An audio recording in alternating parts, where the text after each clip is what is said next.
Warwick Castle has dominated a crossing of the River Avon for almost 1,000 years.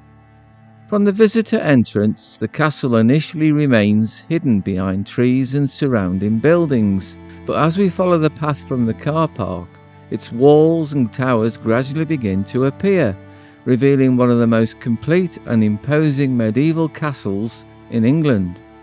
Warwick itself was already an important settlement long before the Normans arrived. In the year 914, Ethelfled, daughter of Alfred the Great and ruler of Mercia, established a fortified settlement here to defend the Avon Valley against Danish attack. The site controlled both the river crossing and several important routes through the Midlands. It was therefore an obvious place for William the Conqueror to establish a new Norman stronghold. In 1068, just 2 years after the Norman conquest, William ordered the construction of a wooden motte-and-bailey castle overlooking the river. The raised mound, known today as Conqueror's Fortress, formed the motte, while the enclosed courtyard below became the bailey. Warwick was one of the chain of fortresses built to secure William's control over England. Its first custodian was Henry de Beaumont, who was later created the first Earl of Warwick. The original timber buildings have long since disappeared. During the following centuries they were gradually replaced by stone walls, towers and residential apartments. As we approach the castle, the scale of those later fortifications becomes increasingly clear. The main entrance is guarded by a formidable gatehouse and barbican. Attackers reaching this point would have faced several layers of defence, including heavy doors, a portcullis, arrow loops and openings through which missiles could be dropped. On either side rise two of Warwick's most recognisable structures, Caesar's Tower and Guy's Tower. Constructed during the 14th century, Caesar's Tower stands above a massive sloping base and contains several vaulted floors. Its unusual three-lobed shape made it both a defensive tower and a prestigious set of private chambers. Guy's Tower on the opposite side is 12-sided and rises through 6 main levels. The two towers were created during a major rebuilding programme led by Thomas Beauchamp, the 11th Earl of Warwick. Beauchamp was a soldier, a founding member of the Order of the Garter and a veteran of the 100 Years' War. Under his ownership, Warwick was transformed from an older fortress into one of the most sophisticated castles of 14th century England. From the courtyard, the building presents two very different characters. The towers and battlements remind us that Warwick was built for defence. But behind those walls are the Great Hall, staterooms and private apartments of a great aristocratic residence. The Great Hall has been the ceremonial heart of the castle for centuries. Here the Earl of Warwick could entertain important visitors, administer his estates and display his wealth and authority.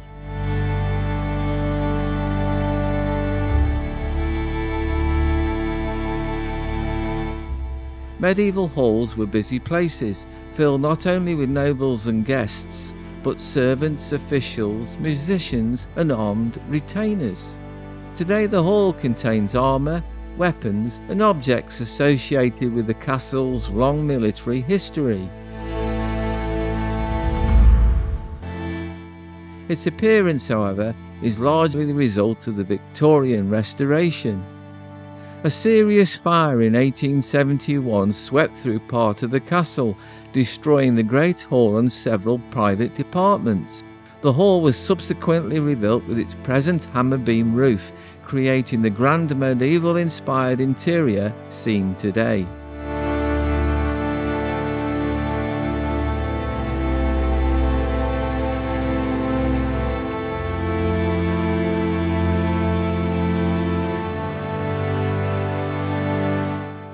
A Adjoining the hall are the staterooms, whose decoration follows the castle's transformation from a fortress into an aristocratic country house. Successive owners added paintings, furniture, tapestries, and elaborate plasterwork. Rooms, once intended for defence and medieval household life, gradually became settings for royal visits, political meetings, and fashionable entertainment.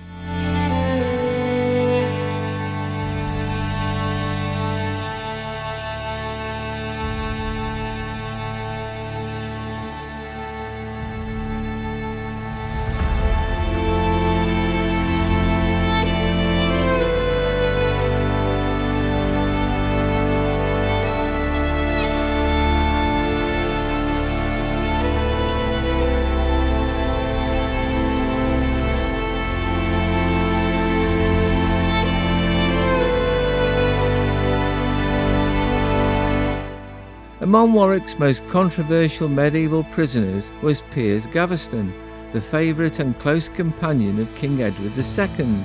Gaveston's influence over the king angered several powerful barons. In 1312 he was seized and brought to Warwick Castle, where Guy de Beauchamp, the 10th Earl of Warwick, joined those deciding his fate. Gaveston was taken from the castle to Blacklow Hill, a short distance outside of Warwick, and was executed without a conventional legal trial. The episode reveals how powerful the Earls of Warwick had become. They were not merely local landowners, but national figures capable of challenging the authority of a king. That influence reached its height during the War of the Roses. Richard Neville, the 6th Earl of Warwick, became known to history as Warwick the Kingmaker. Neville was one of the wealthiest and most powerful noblemen in England. Initially a supporter of the House of York, he helped Edward IV seize the throne from the Lancastrian King Henry VI. For several years, Warwick exercised enormous influence over the young king, but the relationship deteriorated, partly because Edward married Elizabeth Woodville without Warwick's knowledge and promoted members of her family. The Kingmaker eventually turned against Edward, restored Henry VI to the throne, and briefly appeared to have changed the direction of English history. His success did not last. On the 14th of April 1471, Warwick was defeated and killed at the Battle of Barnet. Edward IV returned to power, and the man who had helped make and unmake kings was carried from the battlefield. Warwick Castle later passed to the family of the Kingmaker's daughter, Anne Neville, who married the future Richard III. Richard planned further strengthening of the castle and began constructing a huge artillery tower, but work stopped following his defeat and death at the Battle of Bosworth in 1485, leaving the project unfinished. The surviving towers and ramparts provide some of the finest views of Warwick and the surrounding countryside. From here the castle's position becomes much easier to understand. To one side lies the town, while below the southern walls and ground drop steeply towards the River Avon. Any attacking force approaching across the river valley would have been clearly visible from these battlements. The towers also offered separate accommodation, storerooms, and secure places in which prisoners could be held. During the English Civil War, Warwick Castle supported Parliament. Its owner, Robert Greville, the second Lord Brooke, was a committed parliamentarian. The castle's defences were strengthened, the ancient motte was adapted for artillery, and a garrison was placed inside the walls. In August 1642, a royalist force attempted to take the castle. The siege was relatively brief, and the defenders held their position until reinforcements arrived. Following the nearby Battle of Edge Hill in October, prisoners were confined within Caesar's and Guy's towers. Warwick then became an important parliamentarian stronghold in the Midlands. Unlike many English castles, it escaped deliberate destruction at the end of the war. Its continued use as a residence helped preserve its walls and towers when other fortresses were slighted or abandoned. By this period, the castle was owned by the Greville family. Sir Fulk Greville had received Warwick Castle from King James I in the early 17th century.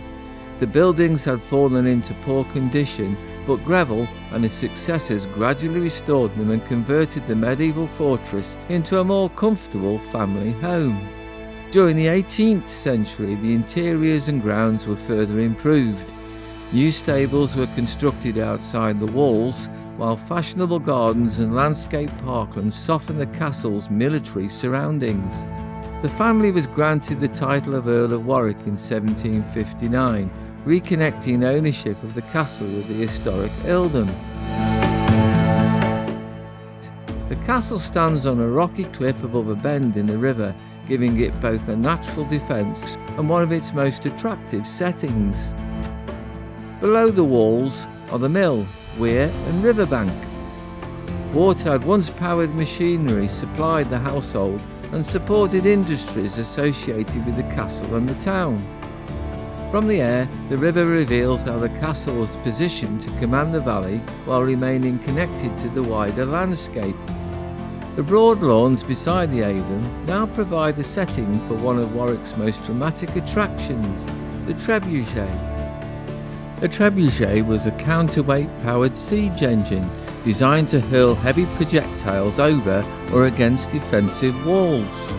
Unlike a simple catapult, it used a long throwing arm, a sling and a sudden fall of a large counterweight.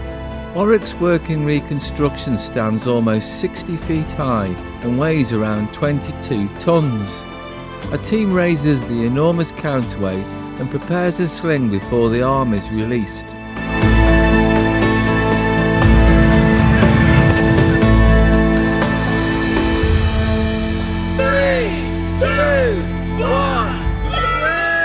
The falling weight drives the opposite end upwards, sending the projectile through the air with remarkable speed. Medieval versions could throw stones against walls, launch burning material into buildings, or send missiles over battlements to terrorise those sheltered inside. Although spectacular to watch today, these machines were among the most destructive weapons of medieval siege warfare.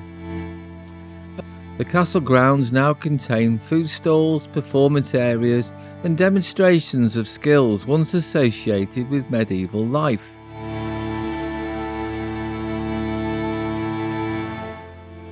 Archery played an important role both in hunting and warfare. A trained medieval archer could shoot with surprising speed and force. The English longbow became particularly famous during battles such as Crecy and Agincourt, although mastering it required years of practice. For much of its history, it was a military fortress, political headquarters, and private residence.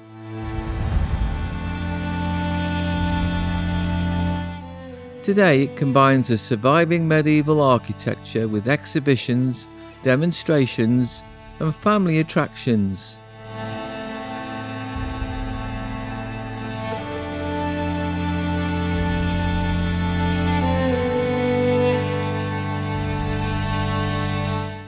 Warwick Castle remained the home of the Greville family until 1978, when it was sold and opened as a major visitor attraction. Although its presentation has changed, the castle itself remains a Grade 1 listed building and one of Britain's most important surviving historic sites.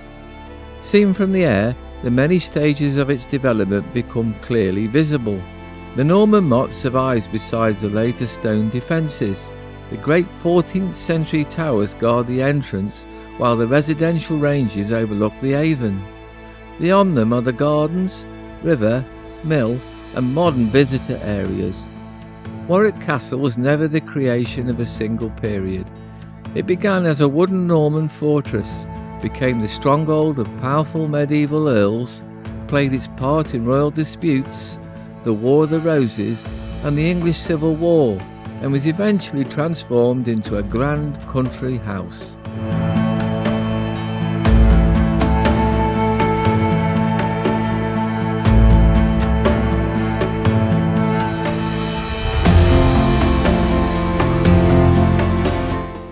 Its walls have contained soldiers, prisoners, servants, noble families and visiting monarchs. They have witnessed political ambition, betrayal, warfare, royal celebrations and domestic life, all within the same formidable enclosure.